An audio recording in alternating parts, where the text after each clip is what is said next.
দিন পর এত খাবারের গন্ধ পাচ্ছি। আমার বাচ্চাগুলো গন্ধ পেয়ে ঘুম থেকে উঠে বসে আছে।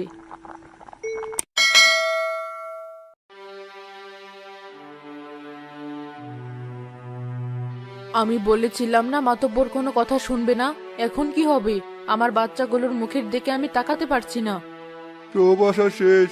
এখন শুধু মৃত্যুর অপেক্ষা করা ছাড়া আর কোনো পথ খোলা নেই। না, পথ এখনো শেষ হয়ে যায়নি।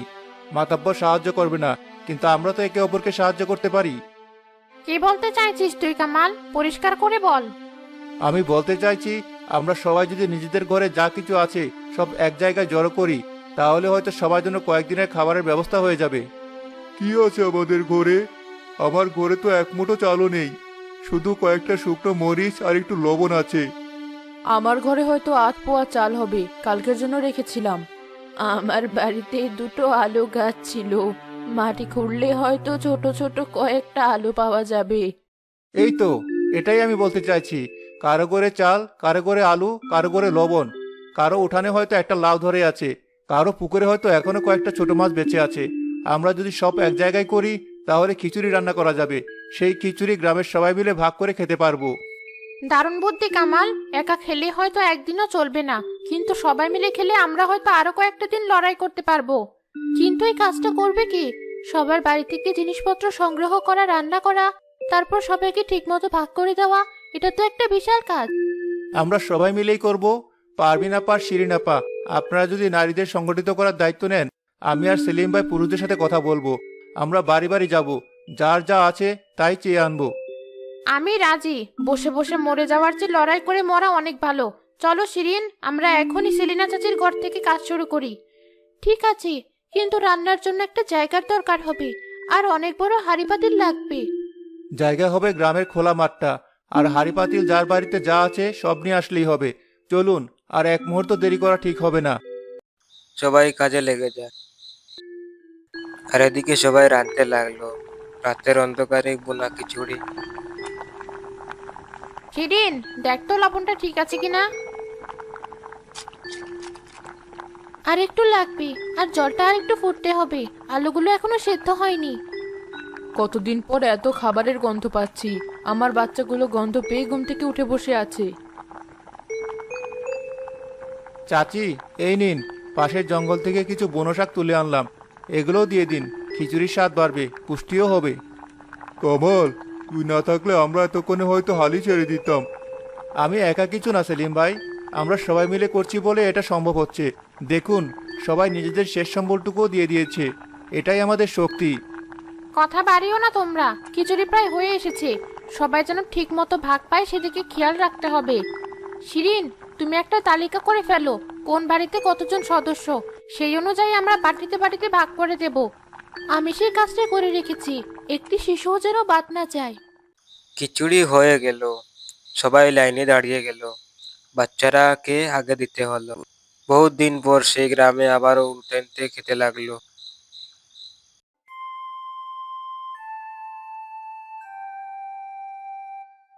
হুজুর, গ্রামের লোকেরা একটা নতুন কাণ্ড শুরু করেছে। আবার কি কাণ্ড? ওই যে কমল নামের ছোকরাটা, সে সবাইকে নিয়ে মাঠে একজোট হয়েছে। সবাই নিজেদের ঘরে চাল ডাল এক করে রান্না করছে আর ভাগ করে খাচ্ছে। বলিস কি? তাহলে তো ওরা আমার কাছে আর সাহায্যের জন্য আসবে না। আমার ক্ষমতা তো তাহলে কমে যাবে। ঠিক তাই হুজুর, সবাই এখন কামালের প্রশংসায় পঞ্চমুখ। আপনাকেই তো বরং সবাই গালাগালি করছে, বলছে মাথা পড়ে একটা শয়তান। এত বড় সাহস! আমার গ্রামে আমার বিরুদ্ধে ষড়যন্ত্র! এটা এখনই থামাতে হবে। যা, তোরা দুজন এখনই যা, কি ওদের রান্না বান্না সব বন্ধ করে দে, হাড়ি পাতি সব উল্টে ফেলে দে। কিন্তু হুজুর, গ্রামের সব মানুষ ওখানে একজোট হয়ে আছে, আমরা দুজনকে কিছু করতে পারবো কি? যা বলছি তাই কর। বলবি এটা আমার হুকুম। গ্রামের মাঠে এসব চলবে না। যদি ওরা কথা না শুনে তাহলে ভয় দেখাবি। বলবি সবাইকে গ্রাম থেকে বের করে দেওয়া হবে। জি হুজুর, আমরা এখনই যাচ্ছি।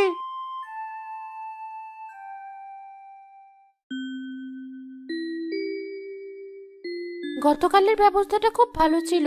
আজ আরো দুটো পরিবার তাদের জমানো চাল নিয়ে এসেছি। এভাবেই আমরা টিকে থাকবো, একতাই আমাদের বল।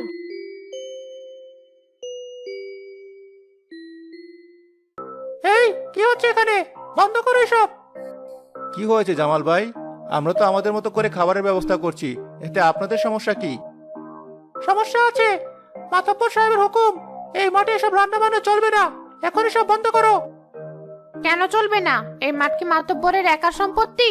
এটা গ্রামের সবার। আমরা আমাদের জায়গায় রান্না করছি।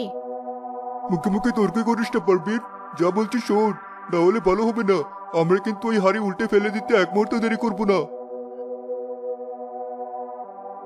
থামুন আনোয়ার ভাই, এই হাড়িতে শুধু চাল ডাল নেই, এই গ্রামে শিশুদের জীবন আছে।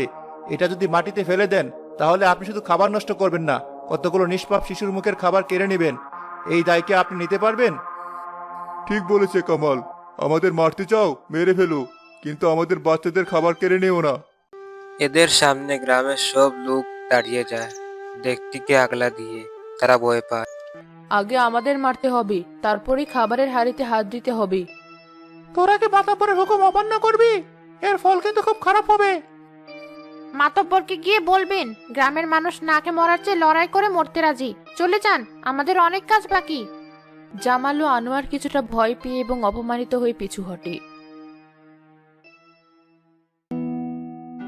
নবাবের লোকগুলা নবাবকে সবগুলা পিস পিস করে বলে দিল। নবাব আশ্চর্য হয়ে গেল। কে? তোরা দুজন খালি হাতে ফিরে এলি? এতগুলো মানুষ মিলে তোদের তাড়িয়ে দিল? অপদার্থের দল! হুজুর, আমরা কি করব? গ্রামের সব মানুষ এক হয়ে গেছে। ওই কামাল ছোকরা আর পারবিন বেটি সবাইকে উস্কে দিয়েছে। তারা মরে যেতে রাজি, কিন্তু থামতে রাজি না।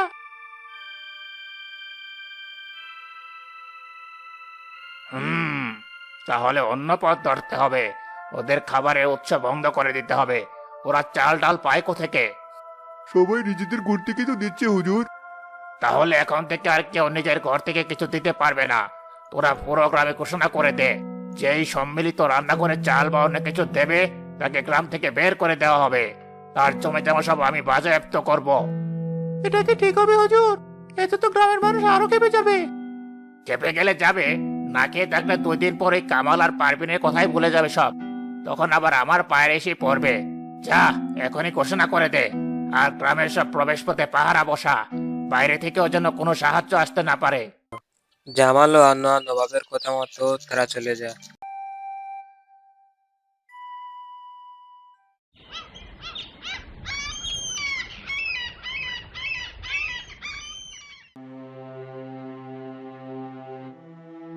এখন কি হবে কামাল?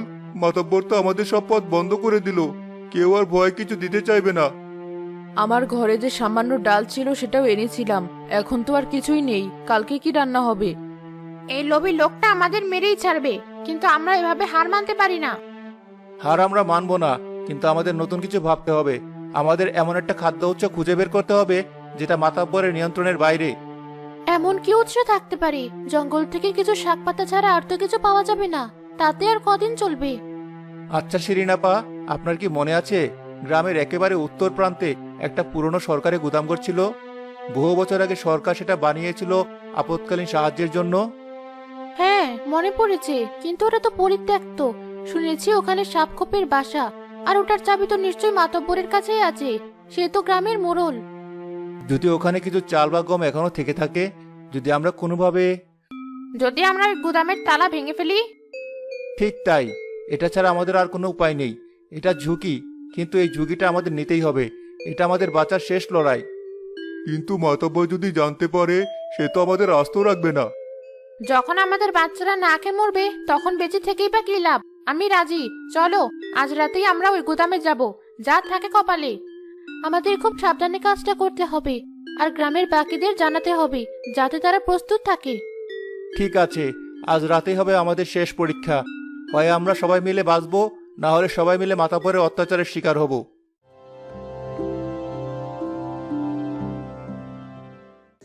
তারা রাতের অন্ধকারে একটি জলকারি একটা জায়গায় চলে যায়। সেখানে তালাটা ভেঙতে লাগলো। কি অন্ধকার, আমার তো গা ছমছম করছে। ভয় পেও না সেলিম ভাই, তোমরা সবাই তৈরি তো? আমরা তৈরি। সাবল নিয়ে এসো, একটাই আঘাত করতে হবে, শব্দ যেন বেশি না হয়। দুজন গ্রামবাসী গিয়ে তালাটিকে ভাঙতে লাগলো। টুস টুস করে আওয়াজ করে সেই তালাটিকে হঠাৎ একটি বাড়ির লোকে ভেঙে। খুলে গেছে, তাড়াতাড়ি ভেতরে চলো।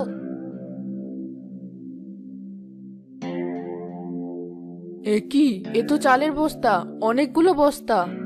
শুধু চাল নয়, ওদিকে দেখো, ডাল, গম, শুকনো খাবার সবই তো আছে। তার মানে সরকার থেকে যে সাহায্য এসেছিল, মাতাব্বর সেটা আমাদের না দিয়ে এখানে লুকিয়ে রেখেছে। এই শয়তানটা আমাদের না খাইয়ে মারতে চেয়েছিল। এই লোকটাকে ছাড়বো না আমি। আমাদের বাচ্চাদের অভুক্ত রেখে সে নিজের সম্পত্তির পাহাড় গড়েছে। চলো, এই সব কিছু আমাদের গ্রামের মানুষের হক এটা। সবাই মিলে বস্তাগুলো বের করে আনো, কিন্তু খুব সাবধানে, কেউ যেন টের না পায়। সবাই মিলে নিরিবিলি আওয়াজ না করে বস্তাগুলা নিয়ে গ্রামের উদ্দেশ্যে রওনা দিল।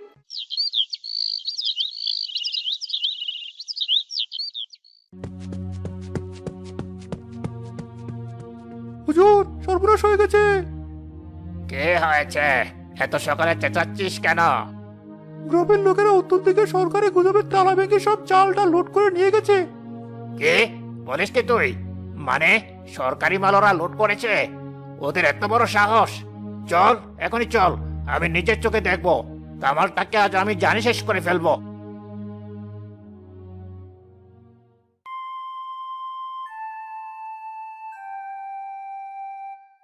এসব কি? তোরা সব চোর ডাকাত সরকারি গুদাম লুট করেছিস? আমি পুলিশে খবর দেব। কোন সরকার মাতাব্বর সাহেব? যে সরকার এই খাবারগুলো পাঠিয়েছিল এই গ্রামের অভুক্ত মানুষদের জন্য, যে খাবারগুলো আপনি বছরের পর বছর ধরে লুকিয়ে রেখেছিলেন আমাদের না খাইয়ে মারার জন্য। মিথ্যে কথা! এসব আমার, আমি কিনেছি। তাহলে এই কাগজটা কে বলছে মাতব্বর? এটা গোদামের ভেতরের একটা ফাইল থেকে পেয়েছি। এখানে পরিষ্কার লেখা আছে, দুর্ভিক্ষ মোকাবিলার জন্য সরকার থেকেই খাদ্যশস্য পাঠানো হয়েছিল, আর প্রাপকের জায়গায় আপনার সই করা আছে। আপনি কি অস্বীকার করতে পারবেন? মুরাদ মাতব্বর কাগজটা দেখে ফ্যাকাশে হয়ে যায়। আপনি শুধু চোর নন, আপনি একজন খুনি। আপনি পুরো একটা গ্রামকে হত্যা করতে চেয়েছিলেন নিজের লোভের জন্য। আমি আমি তোরা আমাকে চিনিস না। আমি তোদের সবাইকে দেখে নেব। আপনাকে আর কিছু দেখাতে হবে না মাতাব্বর, আপনার দিন শেষ। আমার বাচ্চাদের মুখের খাবার যে কেড়ে নেয়, তার এই গ্রামে থাকার কোনো অধিকার নেই। বের করে দেয় শয়তানটাকে। ওইসব সম্পত্তি গ্রামের মানুষের মধ্যে ভাগ করে দেওয়া হোক। গ্রামের মাতব্বর ও মুরাদ গ্রামের মানুষের দেখে ডরিয়ে পালিয়ে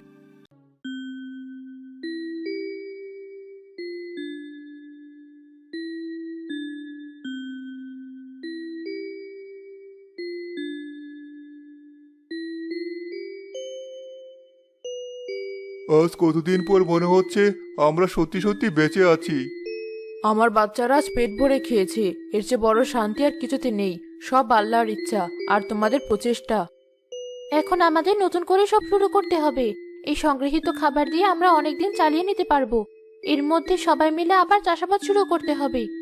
আর কোনোদিন আমরা কোনো মাতব্বরের উপর ভরসা করে বসে থাকবো না। আমাদের গ্রাম আমরাই চালাবো। সবাই মিলে সিদ্ধান্ত নিব, সবাই মিলে কাজ করব। ঠিক তাই পারবিন আপা। এই দুর্ভিক্ষ আমাদের অনেক কিছু কেড়ে নিয়েছে, কিন্তু একটা জিনিস দিয়ে গেছে, একতা। আর এই একতাই আমাদের সবচেয়ে বড় শক্তি। বিলাসী গ্রাম আর কোনোদিন কারো বিলাসিতার বস্তু হবে না। এই গ্রাম হবে আমাদের সবার।